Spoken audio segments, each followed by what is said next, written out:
I am here with Adrian Bellick, a dear friend, a wonderful filmmaker, and somebody that I've known for a long time. I've watched your adventures all over the world. It seems like I never know where you're going to be. But I think right now you're back in California for a little while, so I was able to grab you. I'm really curious about what your last few projects have been. You told me you've been shooting for the History Channel and for National Geographic. Can you tell me a little bit about that? Yeah, it's been fun. I usually do independent feature-length documentaries, but in the past few months, I've swung over to television, and I recently shot a new show for History Channel. It's entitled Ultimate Soldier Challenge, and we shot it just outside Los Angeles in the high desert, and it was a lot of fun. Sort of reality competition show that'll be airing, I think, in about a month from now. And then earlier last year, I shot a new show for National Geographic, which was a childhood dream of mine to shoot for National Geographic. It was a show. It's called Hell on the Highway, and it's now airing on National Geographic, which has been a lot of fun. I've gotten a lot of feedback from friends of mine. And then just before the holidays, I edited short pieces for Machinima, which is the biggest gaming website in the world. Little did I know, I sort of stopped gaming around the Atari 2600 days. So it was a big learning curve to get back into the world of gaming, especially first-person shoot-'em-up gamers. And so that was a lot of fun. That's part of the reason why I do the kind of films I do, and especially documentaries, because they allow me to immerse myself in cultures and in places in the world that perhaps I wouldn't normally go. And this sort of gives me a sort of an invitation and the ability to just get in deep and explore and learn, and then try and tell stories of what I saw and what I did. And then the big thing still is this documentary, Happy, that my brother directed, and I shot some of it. That's been going around the world. We did an amazing thing just before the holidays, right before Christmas. So it was fun. So we partnered with Starbucks, and in the week before Christmas, Starbucks gave away little cards in all of their stores in North America that gave their customers a free iTunes rental download of Happy. And they gave away 1 million of them. Unbelievable. Congratulations. Thank you. That's great. So that's been insane, because the sort of residual sort of long tail from that activity has been ridiculous. We've been continually following up with all kinds of people who want to screen the film and buy the film and show the film and do different things with it. So Happy's going well. Probably the latest big thing about Happy is going to be happening March 20th of this year. The United Nations declared it World Happiness Day, recognizing the importance of happiness in people's lives throughout all of their lives. Not just personal happiness, but for society and cultures and communities and families. So they've invited Happy. We're having a screening in New York at the United Nations. We're also doing screenings all around the world of the documentary Happy. And it's just growing and growing and growing. We thought that the Starbucks thing would be sort of the pinnacle of the distribution. And now it's just now building for World Happy Day on March 20th. Yeah, I think you've climbed that long hill, and now you can coast for a while, because the word of mouth is so strong on the film. It's going to carry you for a while, and the film is so good that people love it. Remember when you did the first screening and people walked out and were buying like 10 copies of it to give to their friends? It's amazing. I mean, like Happy, like our previous films, Beyond the Call, and our first film, Genghis Blues, we make them all sort of on spec. No one hires us to do it. We don't know what's going to happen with the film. We don't have a distribution plan. We have sort of a wish and a dream of where it might go, but we have really no roadmap. That our films go anywhere beyond our dining room wall projection always blows us away. And Happy, we've been very fortunate. It's been another one of those films that has gone to places that, frankly, we never could have dreamed of, let alone known about. But the thing is, like, I was just at Sundance last month, and the year before, in 2012, when I was at Sundance, I was passing out postcards, please come see Happy, because last year on February 11th of 2012, in order to drum up some interest in the release of Happy, we created a World Happy Day, which was February 11th of 2012. And so at Sundance the month before, I was passing out postcards. Oh, please come see this film, arrange a screening. So this year, a year later, I'm at Sundance and people are like, oh, what are you doing? And I'm still passing out postcards of Happy. And they're like, oh my God, we love that film. We screened it here, we screened it there. And it's been amazing how people have embraced the film and how they've decided to use it. And I think, in sort of a very old school way, we did sort of social networking and crowd distribution in the old-fashioned way, just person to person, DVD to DVD, in real time, and it's worked. And it's interesting because we meet people and they go, "Oh, you guys are so fortunate. You guys are so successful. It must be cool. You just kind of relax and stuff happens, right?" That's what we're told in the digital age. You sort of put it up there and then you just kick back and money comes flowing in. And no, the idea of like coasting or relaxing is definitely something we don't know about very well. Which has sort of served us well because we're always working hard. But no, every good fortune that we have with our films just spurs us on to like the next effort to get it out to a wider audience or to go deeper into a culture or community or to try and maximize a new way of getting the film out. So you work so hard. Do you have a count of how many countries you went to screening that film? Off the top of your head, do you have any idea? Well, I know for World Happy Day, last February 11th of 2012, we screened Happy in over almost 200 cities across the United States, over 500 screenings in over 60 countries on all 7 continents of Happy. We stayed here in Los Angeles and did Skype Q&As around the world. And again, as we were surprised to find out, the film continued on. It was actually World Happy week because people would come to screenings, see it, and say, "Oh my God, we've got a screening in my community tomorrow." And so we were doing Skype interviews for pretty much that entire week of February 11th. That's a thing. Like people say, "Oh, well, you don't have to go anywhere. You can just Skype." But the reason we make documentaries rather than research papers or something is because we want to immerse ourselves in the culture. And for us, it's not just in making the film; it's also in distributing the film. Being able to travel around the world and be there in the audience as people watch the film and sort of be with them as they ebb and flow and move with the film, and then afterwards kind of get their feedback and have that exchange. It's so rewarding. It's so powerful. It's so much fun. So whenever we can, we try and get to wherever the screenings are and be there with the people. And, at minimum, just to say personally, thank you all for coming out tonight for the screening. And, we've flown in from wherever we were to be there with you, to enjoy the film together. I think no matter what, people still want human contact. They crave it. They need it. It's in our DNA. Skype is great, and we're able to talk to each other and see each other, which I'm grateful for. But there's nothing like being in person with other human beings. And I think that your films appeal to so many people because they are uplifting. They go straight to the human heart in a way that a lot of other projects don't. I went to the theater last night and I looked around and it was all negativity and violence, and I said, where's Happy when you need it? Honestly, it was pretty amazing to look at the marquee and wonder how that's affecting people. But that's a whole different conversation that we can have another time if you want. I'm very curious about one more thing before we move on and talk about Sundance and Slamdance a little bit. How is it for you, as somebody who's used to doing your own projects, to work for somebody else? Does your creativity still flow as the way it normally would, or is it hard for you to do that? Do you have to contain yourself? How was it?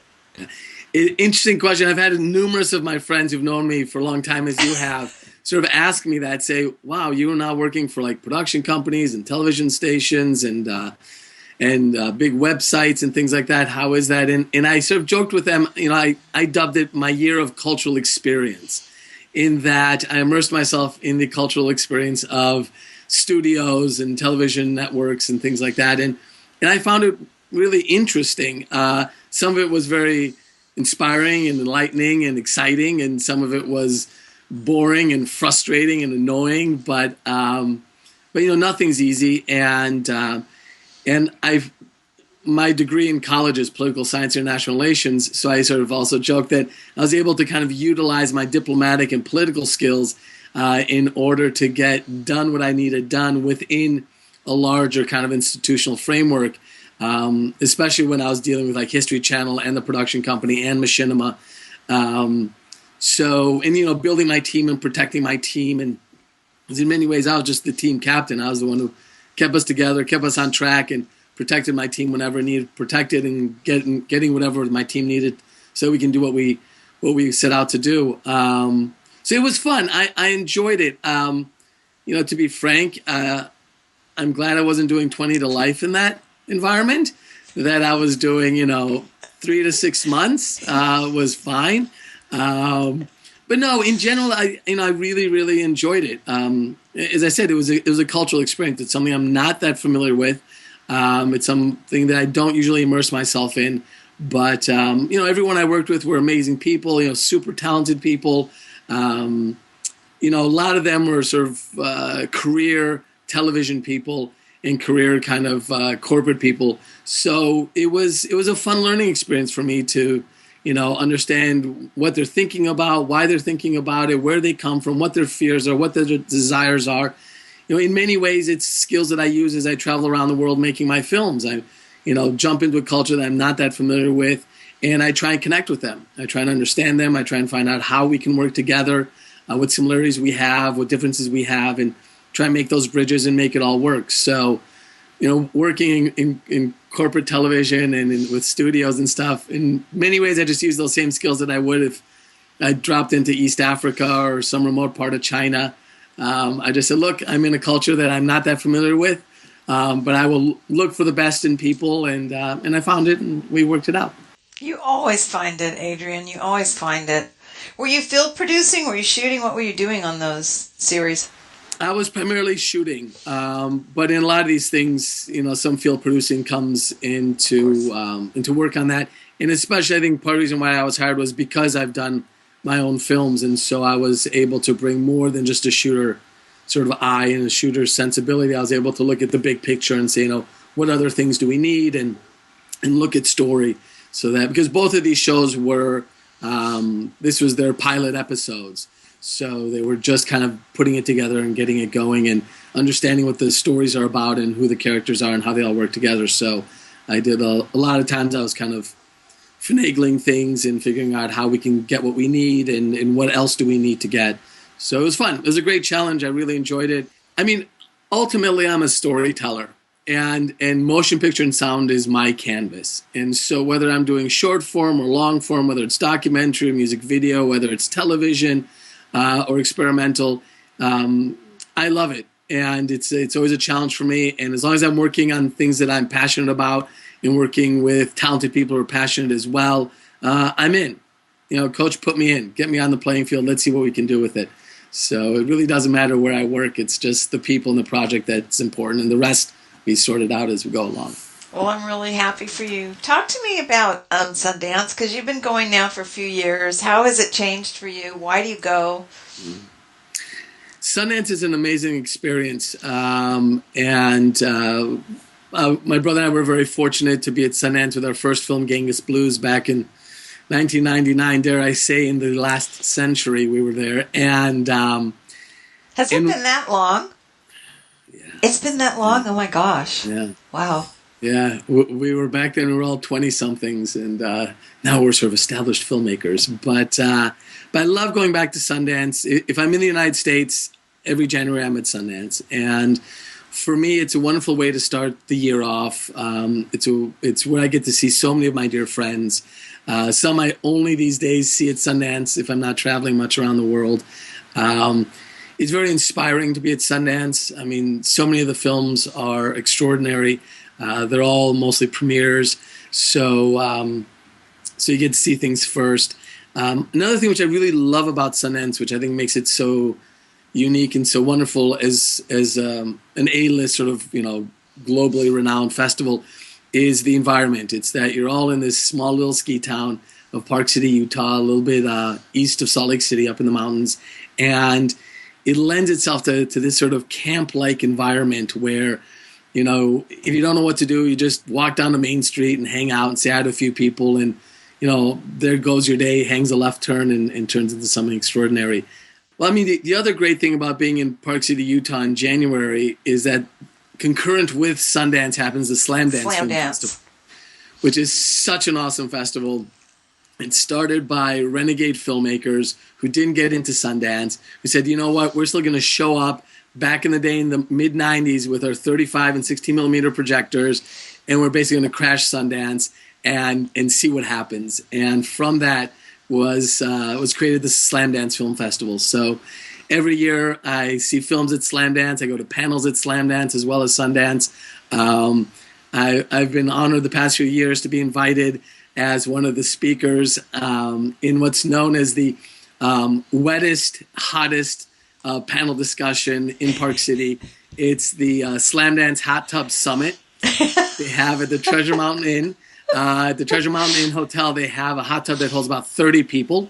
So the founders of Slam Dance, Paul Rackman and Dan Mervish and their crew get together, some sort of, I guess, veteran filmmakers, and we all take our clothes off, jump into the hot tub, and are joined with dozens and dozens of Slam Dance filmmakers.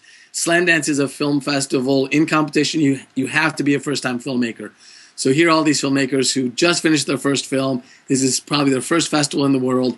And we get to all sit there together and sweat in the steam and in the water and share our experiences and try and inspire them as they inspire us with their films and all their struggle to get to where they are now. And so I love being at the Slam Dance Hot Tub Summit every year up in Park City. But now you don't, that's in your head because they don't record any of that, right?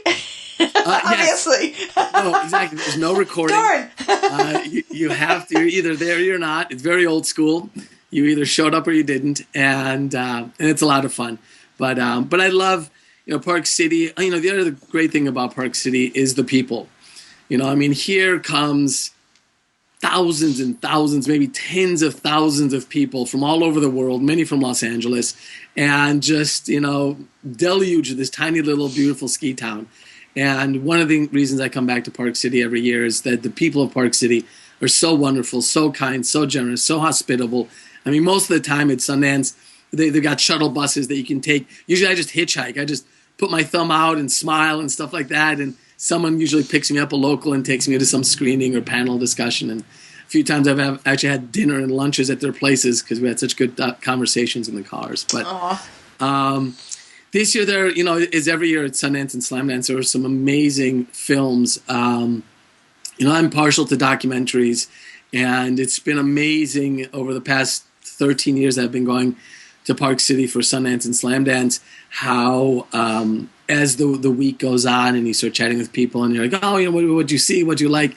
Consistently, documentaries are at the top of everyone's list of films that they've seen that moved them and touched them and that they were inspired and amazed by. And that's, again, the case. It was amazing. I saw, my gosh, I should write this down. I can't even remember all the films that I saw. But I remember I saw The Summit, which was this extraordinary documentary about the worst day for mountaineers on the mountain of K2 when 8 of them died in one horrific summit. And then I saw crazy films like Kink, which was a film about this this BDSM, sort of this sex website that is in San Francisco that they bought an armory, and sort of the inner workings of this, the world's biggest website, porn website. They had the directors and the producers and some of the stars of Kink there, and one of the wonderful moments on stage that I had at Sundance this year was one of the directors of Kink who was heavily sort of ostracized and discriminated against because he was gay, is now a big director for porn. And after the midnight screening, it's something like 2 a.m. As they're on stage, they said, anyone else want to say something? He said, I just want to say, thank you to Sundance. I never thought in my film career that I'd ever be sitting on stage at Sundance. And those are the kind of wonderful moments you have there. So another amazing documentary I saw was a beautiful feature documentary by my friend Lucy Walker, who's a Sundance stalwart. I think she's had pretty much every film she's ever made at Sundance. But she came out with another great film called Crash Reel, which is about Kevin Pierce, this extraordinary snowboarder who was winning around the world all the top awards, and had a horrific accident on a half pipe and had a horrible brain trauma. And it was extraordinary to see what Lucy did with that film, that it's so much beyond just this extraordinary snowboarder, Kevin Pierce, but it's about these extreme athletes who risk their lives every day and to do what they do. And when things don't go right, what their struggle is to try and come back, and the struggle of their family. And it was really powerful. The entire Kevin Pierce was there. The entire Pierce family was there. Many of the other athletes who've had traumatic brain accidents were there as well. And it was just, not a dry eye in the house, and standing ovation. And it was just awesome. It was also great to see a lot of the world cinema documentaries, these filmmakers who, they do their films somewhere in the world because they're passionate about it, but then get this incredible invitation to come to Sundance or Slamdance and be able to show it on a world stage and get that feedback from, from the United States and from Hollywood and these kind of places that, have some sort of prestige to it, and to see how the audience embraces them. And I saw a bunch of great short documentaries, funny ones, powerful ones. I mean, from some guy who's building the zombie apocalypse shelter in his Ace Hardware store in rural Georgia, to an extraordinary girl in Pakistan who was brutally gang raped, and her family's struggle to bring justice to not only her but all the other women who've been gang raped in Pakistan, and just the breadth and that's a tough subject. Tough subject, but it's wonderful. I saw a wonderful short documentary with a Polish documentarian who made, it was his senior thesis film in Poland, and it was about a soccer referee who just does this sort of pickup league and just all the abuse that he takes and everything like that. And at the end of the film, it's wonderfully done. And at the end of the film, people ask, why did you make this film? And he said, well, before I went to film school, I was that referee and I took that abuse. So when the teacher said, do something, I said, hey, I'll just film my friend who took over my spot. And, that's one of the things that people always say, write or make a film about something And so here was a perfect example. And then at the end, they say, do you have anything else to add? And he said, yeah, I just want to say to my teachers who said I would never amount to anything and that I'm not a good director, well, hello from Sundance. Oh, that's... Really Yeah. So it was great. But... oh, that's amazing. It's a great thing. And it's wonderful to be part of it. I mean, that's why, I and so many people make the trek up to, snowy and cold parks in January, is for those kind of magical moments when you see someone's dream come true and you see the art connect with the audience and stuff like that. So it's great. It's amazing what media does for people. It's so important. That's why I hope that you keep doing this for many, many years. I really do. We need more people like you in the business. Well, it's very kind of you to say, but I mean, as you know so well, it's. I often joke, I should have taken up writing or painting or something, because filmmaking, even with all the technology, you can now shoot it and edit it yourself. But really, when it comes down to it, filmmaking is such a group effort. It takes so many people to come together to make a great film, and so it's always sometimes, like for my brother and I, our films take years to make. They take a couple of years to shoot it, a couple of years to edit it, and then a couple of years to get it out in the world. And very often our friends who don't understand this kind of living a passionate life, they'll say, after a year or two, they're like, why are you still doing this? Like, give it up. Like, no one wants to see this. You're wasting your time. Go do something more productive with your life. And it's when you're able to screen it and you get that audience feedback and you make that connection that you realize why it is that we do these things. And, and frankly, Serena, you, the amazing websites you work with, I mean, if it wasn't for you, my mom has a very small platform. It's basically the people she meets at the grocery store and at the gas station and around the block. But, people like yourself, have such a huge platform, and you have such a respect in the community. So, that you give us a bit of your time is like such an honor and such a pleasure. And we really appreciate it. And it's what enables us to connect with a broader audience. So, I thank you for your thanks for us, but thank you for your efforts. I think we're all family. Creative people don't always have it easy, and I too have been told, why are you doing this? Why are you spending all your money? Save it for retirement. Why are you traipsing around the world shooting this crazy stuff? Why don't you get a 9-to-5 job? I'm sure we all go through that, and I think what makes us successful is we're stubborn in our creativity. We don't want anybody to tell us not to do it because it's in our DNA. I don't know what else any of us would do. Do you?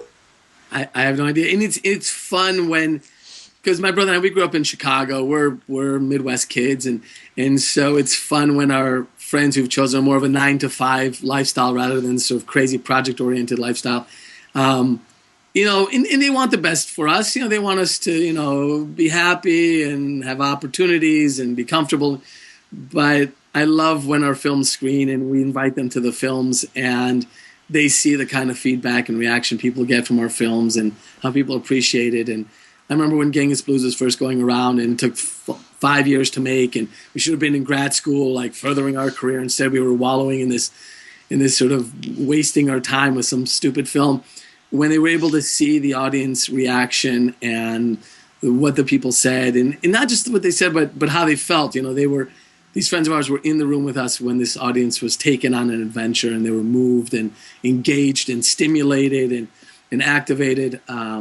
They then sort of smile and say, yeah, okay, I understand why you do what you do. And the reality is, I have friends who are millionaires now. They've put their nose to the grindstone at some job, and they're now very wealthy financially. And when we were kids, we all spoke about, we'd spin the globe and we'd look at different places around the world and we'd watch public television and dream about these places we saw in documentaries and on news. And, who's been to many of those places? Not my rich friends, financially rich friends. It's my brother and I. By hook and by crook, through some crazy adventure and creative means, we got to these places. And for us, that was our priority. We don't have fancy cars, we don't have fancy homes, we don't have fancy clothes, but we have these passports that are full of visas. We have friends around the world. Those are family heirlooms or passports and all the visas, And so, and that's one of the things that my brother and I love and so cherish and are so respectful when we're invited to screen our films around the world, especially to young people. The discussions first are, here's a filmmaker, clap, clap, clap, and let's go on an adventure, and then let's talk to him about how he makes the film. But quickly we try and turn the conversation as to why we make the film rather than how we make the film, because the reality is that every single one of our films was made in a totally radically new way. And from making the film to distributing the film, every single film is a whole new journey. And we draw what we can from our previous adventure, but really we learn so much with every new film. So the how, everyone will figure it out for themselves. But it's the why, I think, that's the important thing. Because if you don't understand why you're doing these things, then when a challenge comes or someone challenges you, you can't stand on your own 2 feet. You don't have that fortitude to say, you know what, you may doubt me, but I don't doubt myself. You may not understand me, but I'm learning to understand myself. There's a thing I told a couple of friends at Sundance that, they say, oh, you're a visionary and stuff. And I said, visionary. I think that the key about having a vision is that it allows you to see things that other people doubt. And I think that with our films and when my brother and I give these talks, is we try and instill that in people. How the story comes together, that's your own journey. But that you have that vision, that you develop that vision, that you strengthen that vision, that you surround yourself by people who may not understand you necessarily. I sometimes don't understand myself, but who believe in you. As you have, Serena, for Rocco and I over the years. It's those few people that make the great adventure possible. And so that's what we work hard to do. And that's where we get our fulfillment. That's where we are rich, is that we've strengthened this vision and we surrounded ourselves with people who believe in it and who are part of it, as you are, and it affords us a great life, a really great. People say, "Oh, what a great job you have!" And we say, "Our father's a doctor," so we're like, Our father probably wouldn't see it that way, but a life that we've made has been great, and it's great every day, and it's not easy. The other thing which is really amazing, I think, there's so many people in the West, especially in the United States, they think that a great life is an easy life, and unfortunately, we were raised with a very immigrant kind of mentality where we were told that life was going to be really difficult. We were going to have to struggle. We were going to have to work hard. There were going to be tons of obstacles. So when we were little, we thought to ourselves, we just took this one other little saying, which is, do something you love and you'll never work a day in your life. And we sort of coupled those two things together. We said, well, if we're going to have to work every day of our life, we might as well do something we love. And maybe this magical alchemy will happen where if we do something we love, then no matter how hard we work, we'll never work a day in our life. We will just have a great life. And it's so far on par. It's like that. Well, Adrian, you're always an inspiration to so many people, to me personally. When things get tough, I think about you and I just keep going. So thank you. Thank you. Thank you. But, it goes both ways. And that's one of the things, my brother and I have been very fortunate to receive a lot from people. Receive people's support and their knowledge and their experience and their talent and connections and all kinds of wonderful things. And they've driven us places and allowed us to crash on their house and borrow their cameras and all sorts of things. But receiving only comes through service. And so, my brother and I do what we do because we love being of service to people. We love giving. And we found that through giving, the return on our investment has been exponential and has been literally magical. So, as you and I know, Serena, through all of our years of friendship and struggle and endeavors and successes and failures and getting up again, it's a two-way street. The old saying, it's a dance. And if you pick a few good partners, the dance will be extraordinary. And whether you step on each other's feet or drop each other every now and then, you just giggle about it and dust yourself off and you get up and you keep dancing and you see where the music leads you, where your muse leads you, where your passion leads you. And it's been a great journey with you, Serena. Well, thank you for talking to all of us about this. I'm going to cut now, and hopefully people will tune in for part 2, where we'll be talking a little bit more about what to do if you have a film. Should you do the film festival route, and if so, how do you go about it? But Adrian, thank you so much. Wonderful filmmaker, great friend to many millions of people, including me around the world, and give my best to everyone in the family. We'll talk to you again in just a few minutes. Thank you so much, Serena.